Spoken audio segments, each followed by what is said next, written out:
ప్రకటన 17:8 నీవు చూచిన ఆ మృగము ఉండెను కానీ ఇప్పుడు లేదు.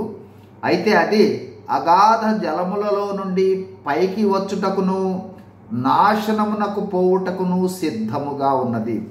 భూనివాసులలో జగదుత్పత్తి మొదలుకొని జీవ గ్రంథమందు ఎవరి పేరు వ్రాయబడలేదో వారు ఆ మృగముండెను కానీ ఇప్పుడు లేదు.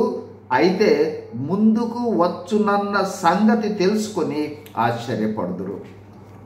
ప్రకటన 17వ అధ్యాయంలో యోహాను భక్తునికి అతడు చూచిన క్రూర మృగమును గురించి మొదట తెలియచేస్తూ ఉన్నాడు దూత.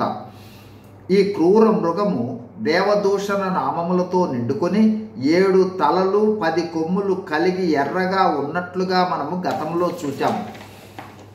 ఈ మృగమును గురించి తెలియచేయు సమయము యేసు ప్రభు రహస్య రాకడ తర్వాత 7 ఏండ్లు అంత్యక్రీస్తు పాలన ముగింపులో యేసు ప్రభు బహిరంగంగా భూమి మీదకు వచ్చు రాకడకు ముందు జరుగుచున్నదని గ్రహించాలి.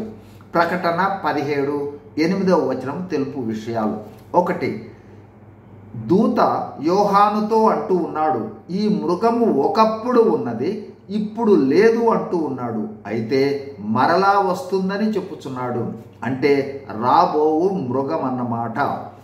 2 ఎక్కడి నుండి రాబోవుచున్నదంటే అగాధ జలములలో నుండి భవిష్యత్తులో పైకి వచ్చి నాశనమునకు పోవుటకు సిద్ధముగా ఉన్నదని తెలియచేస్తూ ఉన్నాడు. అంటే అగాధము నుండి వచ్చి నాశనమునకు వెళ్తుందన్నమాట. 3 లోకము సృష్టింపబడినప్పటి నుండి జీవ గ్రంథములో పేర్లు వ్రాయబడని భూనివాసులు ఈ మృగము ముందుకు వచ్చుచున్నదని తెలుసుకొని ఆశ్చర్యపడతారు. ఈ మృగమును గురించి వివరించు మరిన్ని విషయాలు తర్వాత వీడియోలలో చూద్దాం. మృగము మరియు మృగముపై కూర్చున్న స్త్రీ మహాబబులోను వ్యవస్థలు.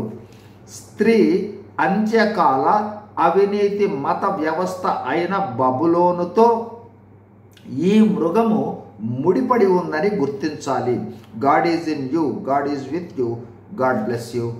Thank you.